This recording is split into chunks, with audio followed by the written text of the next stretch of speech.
With that, how's everyone else doing? Is everyone else ready to go to bed? Where you at? Or is there some late night reverie still happening? I'd probably be drinking down at the bar. You're at the bar. Wash is very dead. Clean, he's there. He's kind of abandoning the whole bath thing. You guys requested one, but it doesn't seem like you guys are taking up on it. So he's playing bartender to you. I mean, the selection they have up here is not great. They got the fantasy equivalent of PBR. ew. It's a PBR inject kind of bar. Yeah. You want PBR or you want Red Stripe? Ouch. That hurt.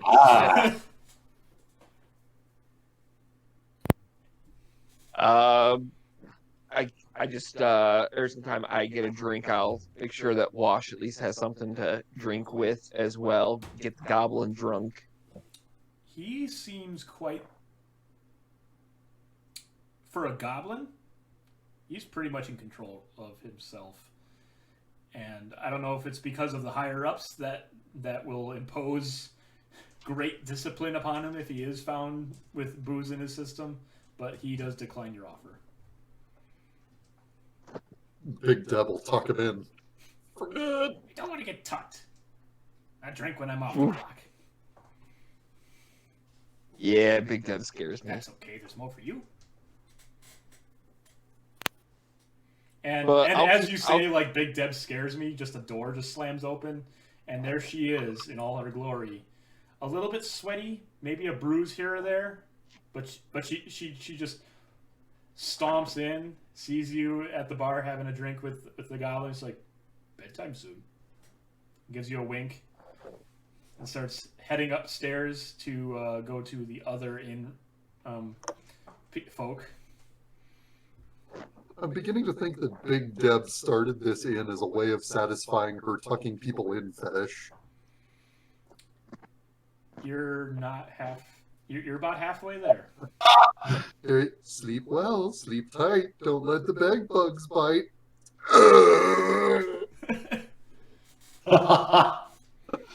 Wait, are there actual bed bugs? No, I run a fine establishment.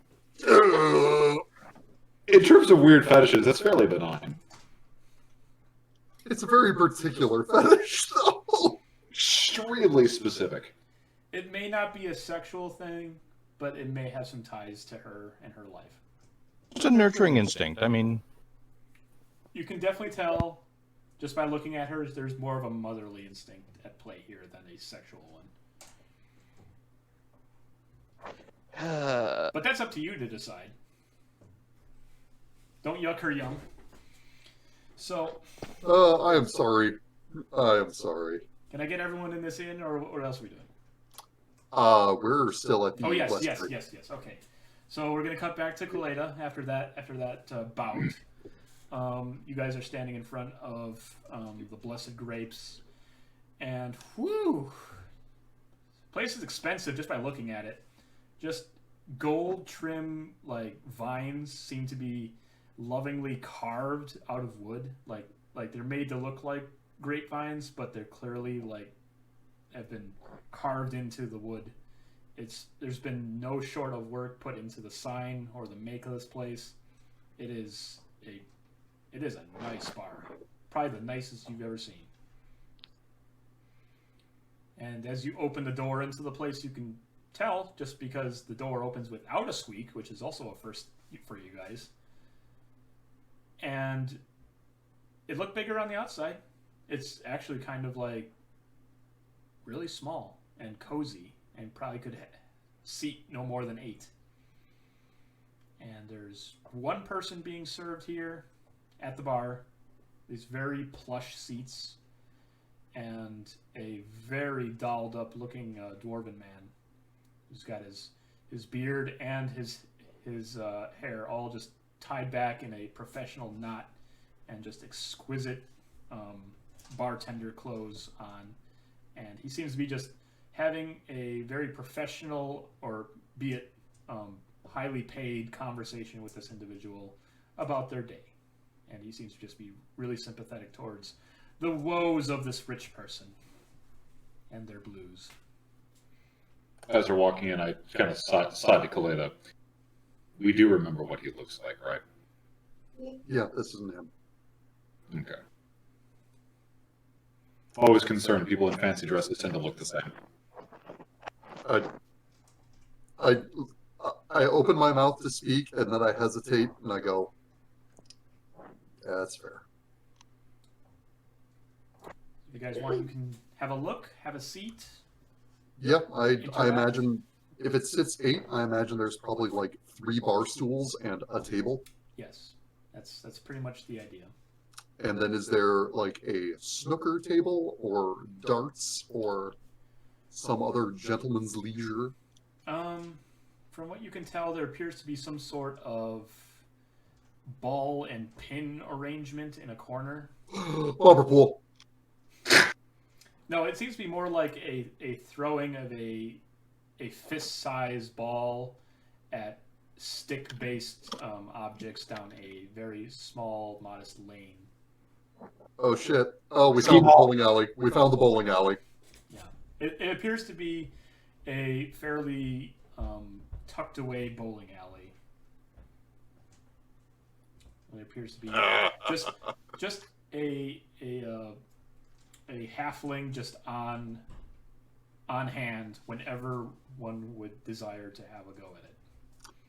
A pin setter, if you will. I sit down at the table and pull out a deck of cards. Okay. You do so. I'll sit down and keep a lookout. The bartender, expert in his field, manages to keep this individual consoled, all while inquiring as to what business you guys have here and what would you like to drink. Oh, we're just waiting on an appointment. I would take something in, and I'm kind of looking at the liquor shelf as I do. There is high quality liquor. It's mostly wine though. It's clearly aged wine, different names, different producers. All of those. You know what? A glass of what's your choice on like a Cabernet Sauvignon? He looks at you, and in my professional opinion, considering it's the fall, got ourselves a bit of a gust in the air. I'm feeling this, and you can just tell he's just like guided by some sort of divination magic as he is just placing his hand along the wall, and he stops, and he says, this one will be very suiting. And he pulls forth a bottle and he proffers it with both hands. And he says, they say this one was stomped by trolls, hat trolls, albino hat trolls that have been wrangled and brought forth to bring their exquisite, I want to say, musk. I don't want the natural feet untouched. But no, in character, like this is, I'm guessing that whatever is guiding him to the bottle is some kind of divination sense regarding people's like flavor profile. Yeah. Okay. He looks at you and he says, you need grapes stomped by trolls. He expertly removes the cork and offers you a few notes. And he says, how does this please you, sir? I hold my hand out for the cork. Okay, he offers you the cork. I gently squeeze it. Does anything come out of the cork? Unfortunately, no. No, actually, that is fortunate because if when you go to squeeze the cork, wine comes out, that means that the bottle has been stored improperly and that the wine is corked and therefore ruined. Okay. Caleida's noble born, and I know some hoity-toity shit about wine tasting. Everything in checks real out life. in that respect, then. Okay. Yeah. Pinky raising quality to be had here. I'm terrified to ask the number, but how much is the bottle? The whole bottle? Just a mere 150 gold. Not our top shelf, but you need just just a good affordable wine to keep the cold winds at bay. And Hey, you this guys will got be a any pleasure. $2, Chuck? No, I ordered 2 glasses. Just glasses alone will cost you 20 gold each. Okay. And he pours it correctly, and with utmost expert ease slides both of these glasses to you guys. And he confirms that you guys are doing all right, and he goes back to this merchant who seems to be wallowing in the difficulties of finding true love while being so wealthy, batting back the harpies that want him for just his riches and his handsome nature and his cleverness and all these things, but not want him for him. And the dwarf's just patting him on the shoulder, and he's like, yes, I've heard it all before. Give it some time, son. I'll sniff the wine, have a bit of a sip, drink it, make a face, remember that troll feet were involved, and I'll set it back down. So, Oh yeah, I hate wine. Yeah, it's fucking wine. It's gross. The wine is a semi-sweet, deep in red, and you detect notes of cheese.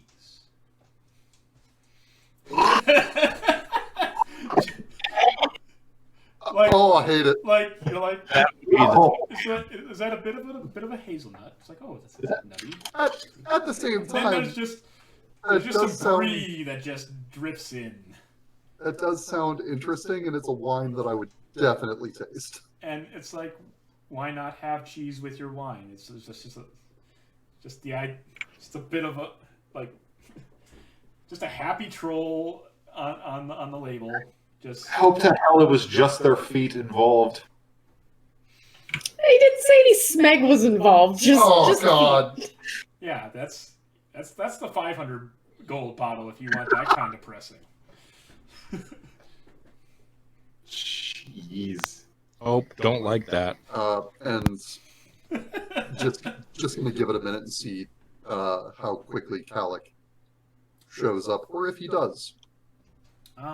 It's a whole hour later. Oh, And- in the meantime, I've struck up a conversation with this rich man talking Yes. about his dating woes. Yes.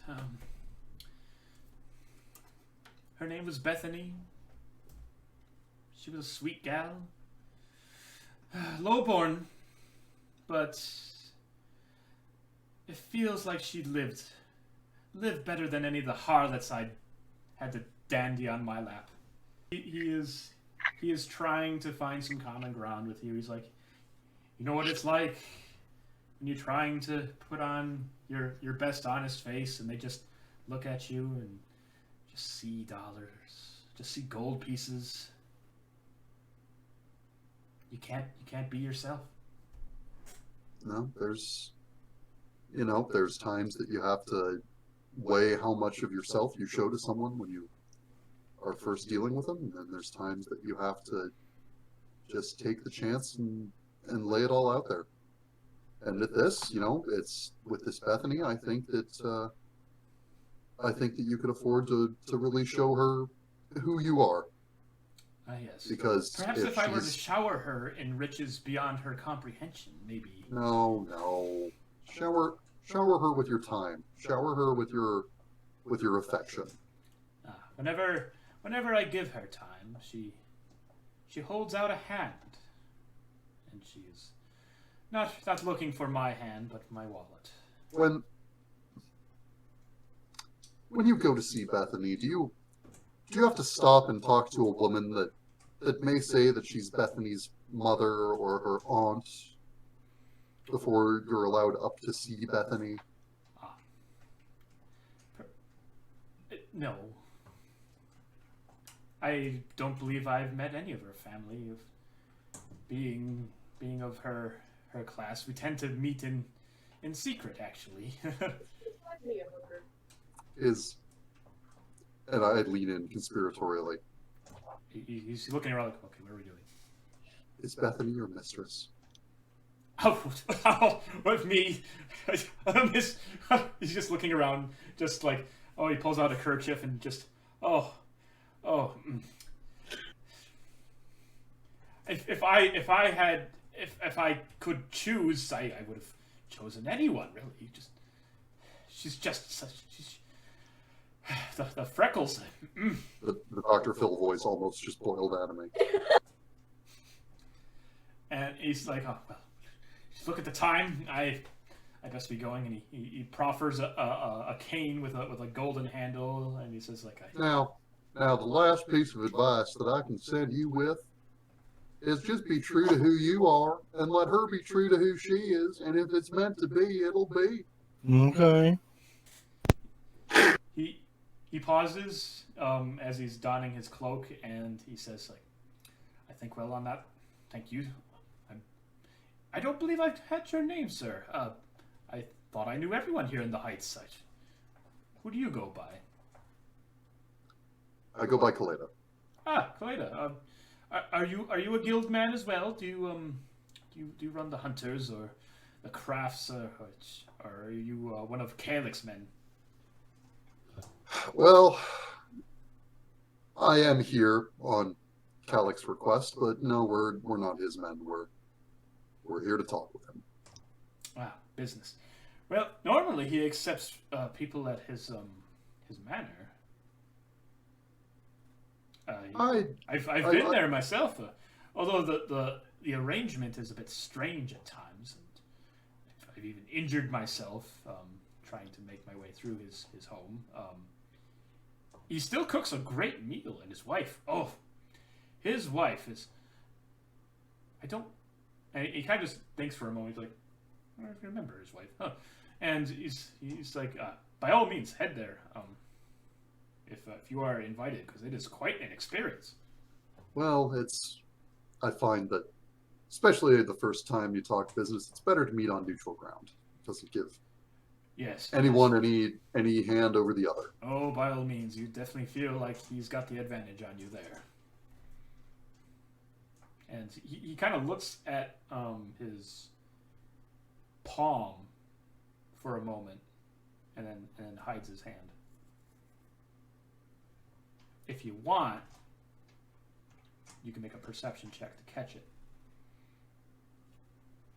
Oh, and I think I do. That is a 20.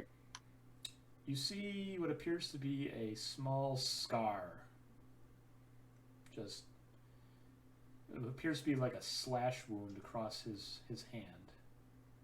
That looks like it healed pretty well, but it was still quite evident, and I guess it was just a little bit of that phantom pain that caused him to look at it again. That's quite an injury. Friend, where'd you get that scar? It was just clumsy me. There was I don't know who built that manor, but there was a few loose nails just hanging about, and I may have just run my hand across it and bled a bit there. Which hand is it? It's his left. Oh, God damn it.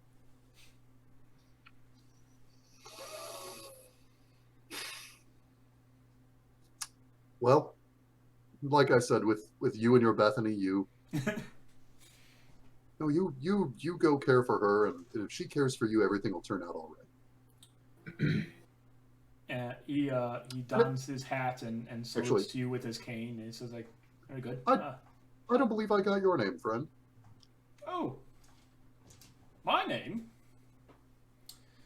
Mathers. Brian Mathers. I am over there at my estate in the far reaches of the Heights. Not exactly a very substantial compared to like Lord Calic, but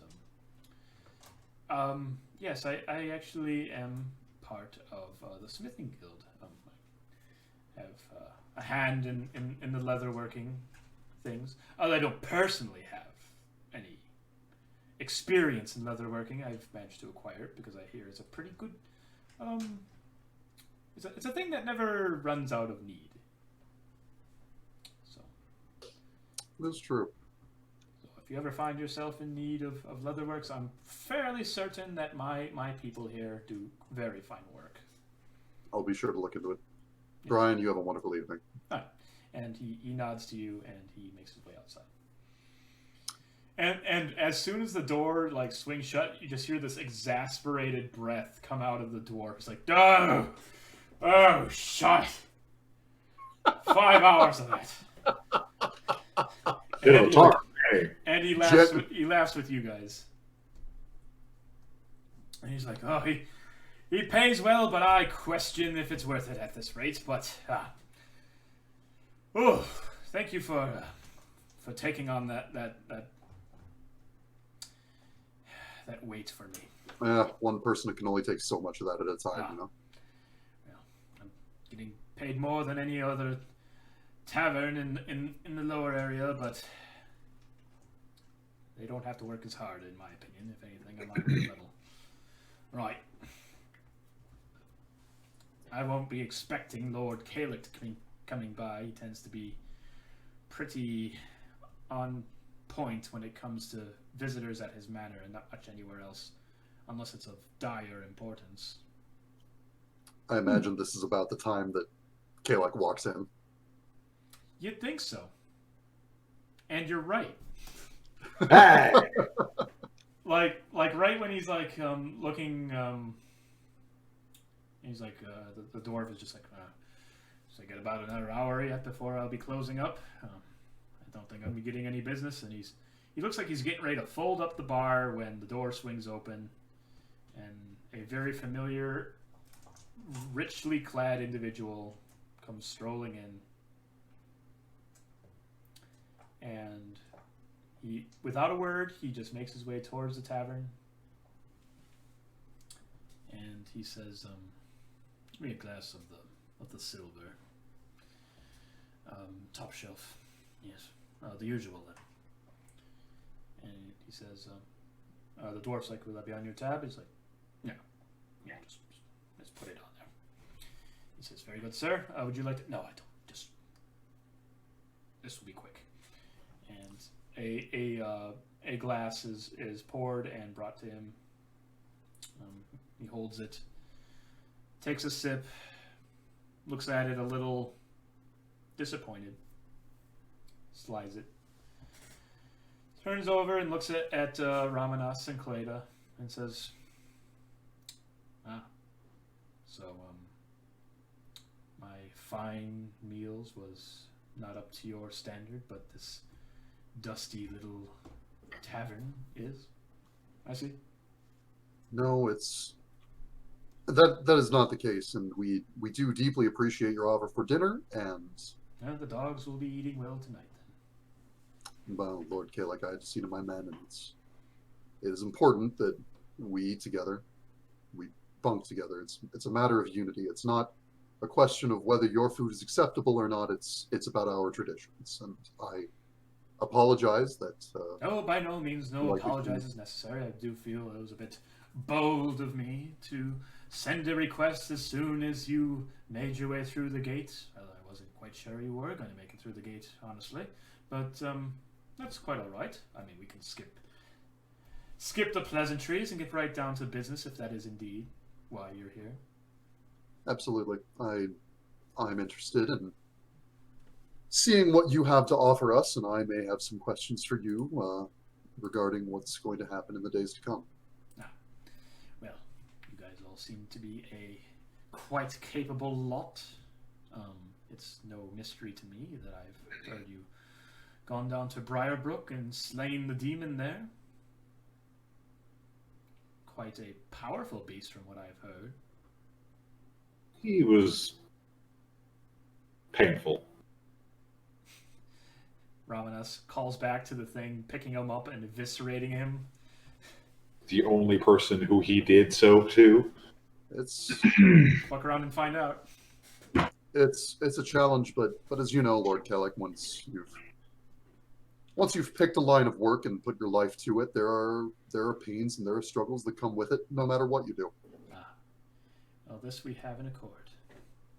Well, I couldn't help but notice that you're quite handy with a blade, and and tend to travel, and this in which I need.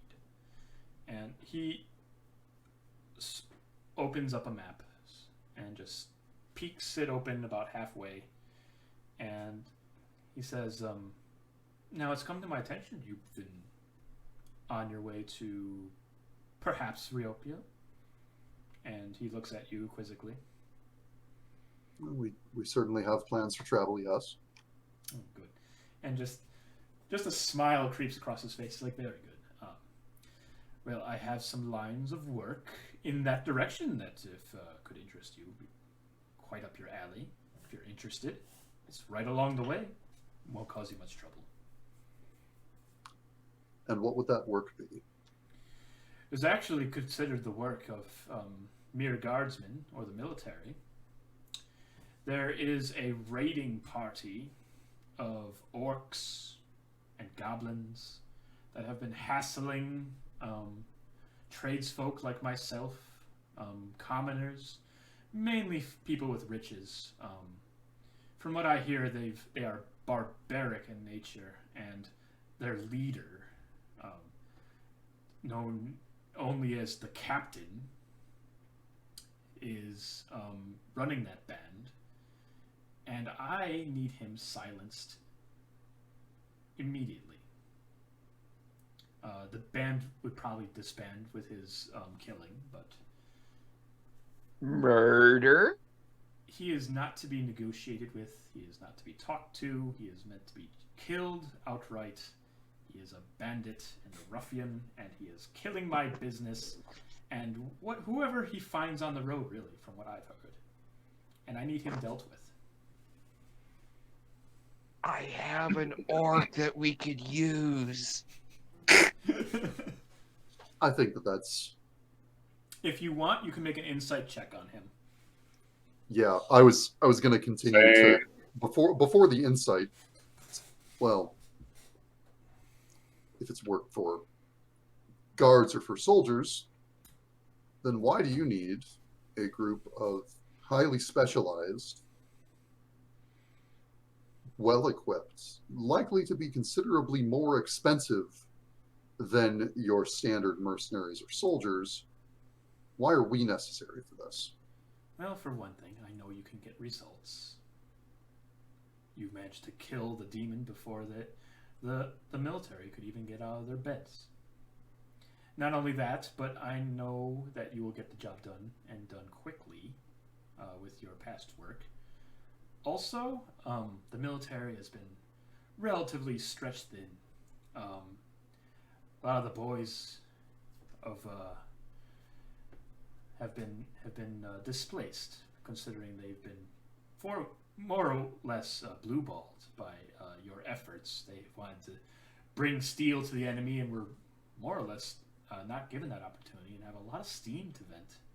So a lot of troops are actually heading forth to find whatever they could kill, and yet they can't seem to locate this orc and his band. And yet they managed to find every single mercantile caravan that makes its way across. Although they get accosted, and maybe one or two only die, they never seem to pick a fight with the military or the guard. Probably because they don't see any worth in messing with them. But you, with your magical armaments, your purpose, and clearly not military look to you, I imagine you wouldn't have any trouble finding them. Or them finding you. If anything, I figure if you're going to go to Riopia, these things are going to happen anyways, so why not put some coin in your pockets? Just as long as you just kill that orc in particular. Okay, now I'm going to give it the insight. Okay. Ramanas, you can do so as well, since you're here also listening, I'm assuming. Yeah, I'm just keeping an eye on him, and I'm kind of asking the same kind of question. He's I got him slowly putting a knife in and out of Caleidah as he's talking to him. No, I'm just kidding. That is an 18 insight. 18?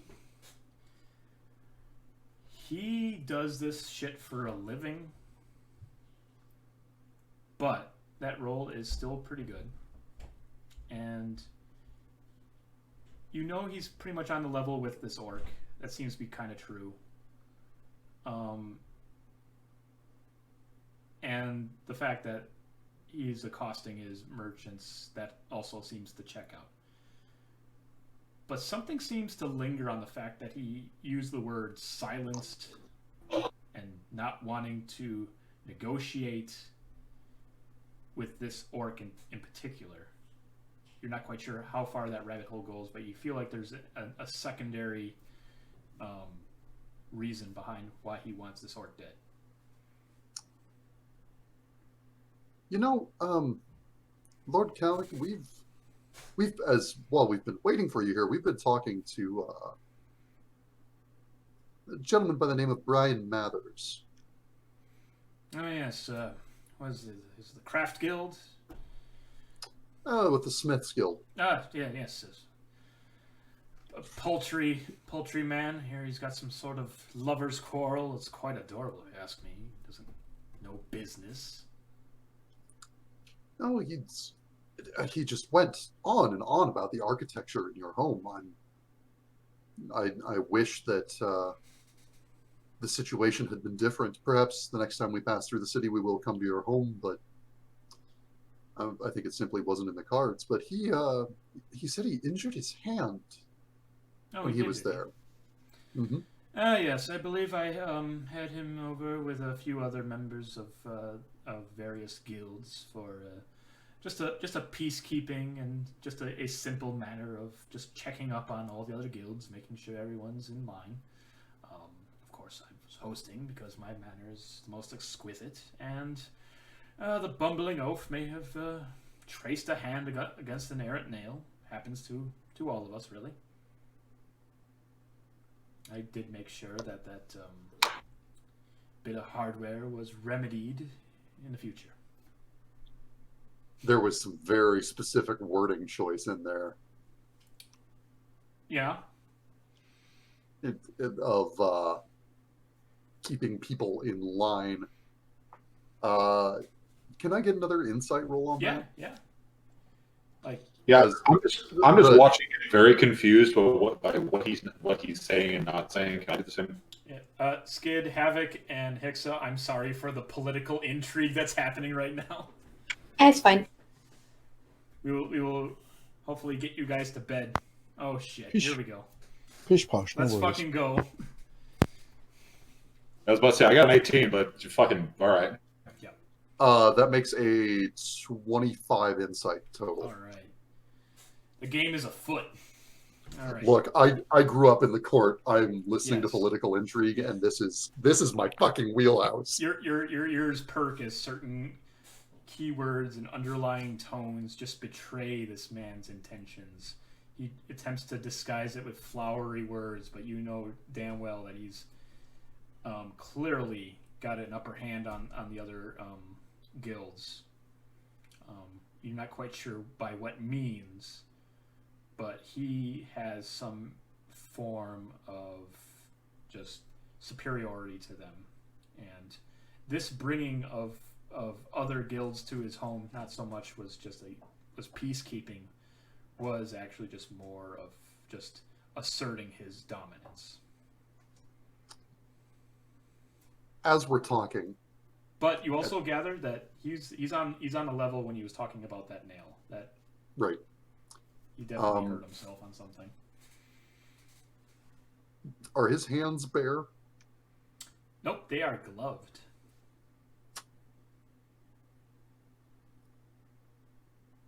What kind of gloves is he wearing? Leather.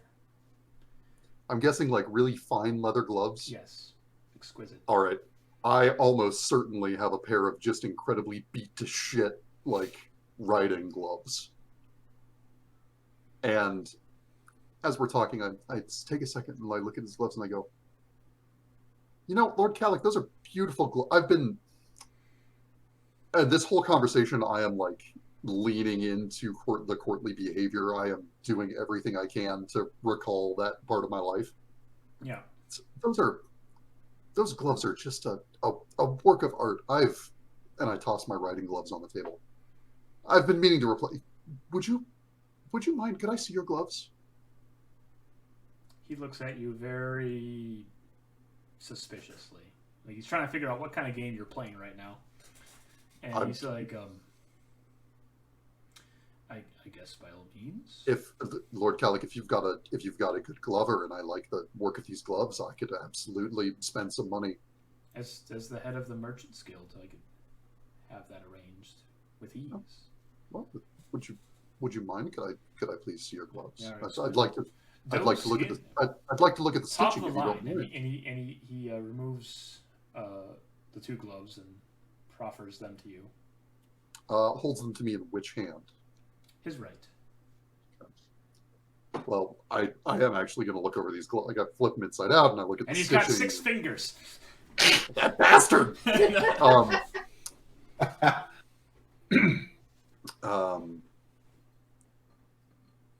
Yeah. So I do make a point of looking them over, and I'm sure that they're absolutely beautiful. Oh yes, top notch. Well taken care of. Well, Lord Calic, I can't properly enter into any business agreements without consulting my partners, but I'm sure that we can. Hence why I invited all of them. I find it quite odd that only 2 of you were here.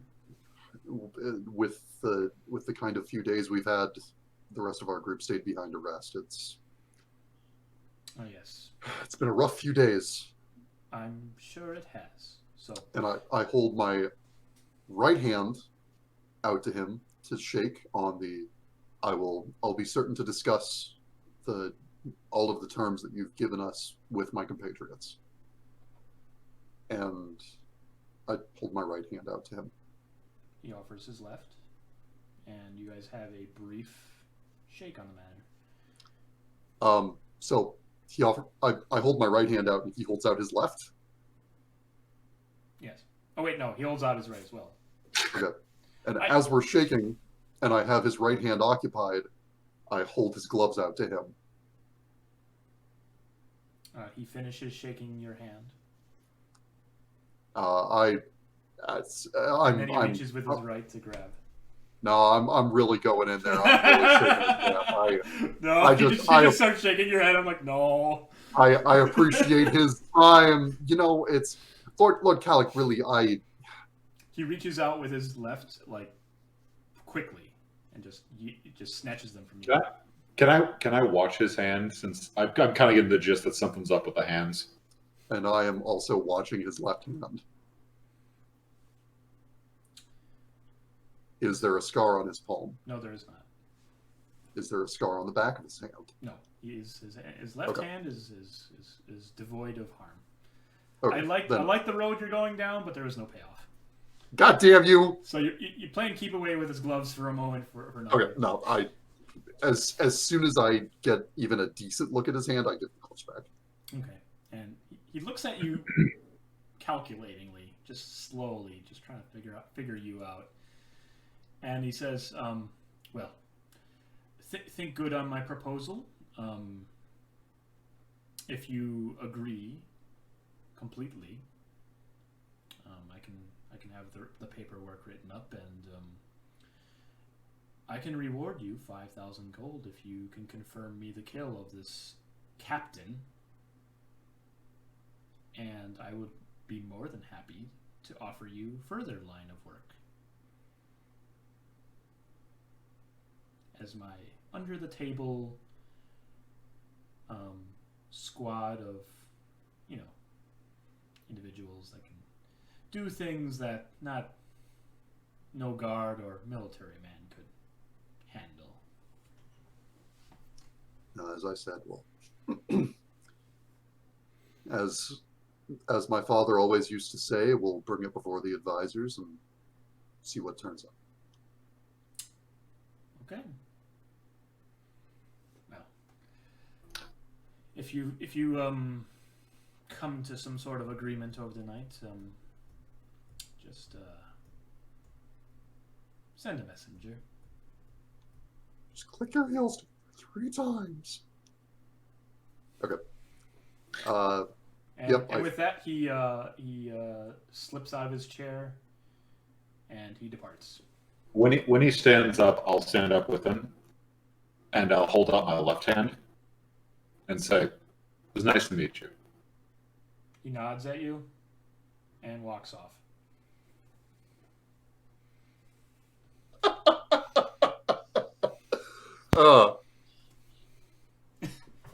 As he leaves the tower, I look back at Caleidah.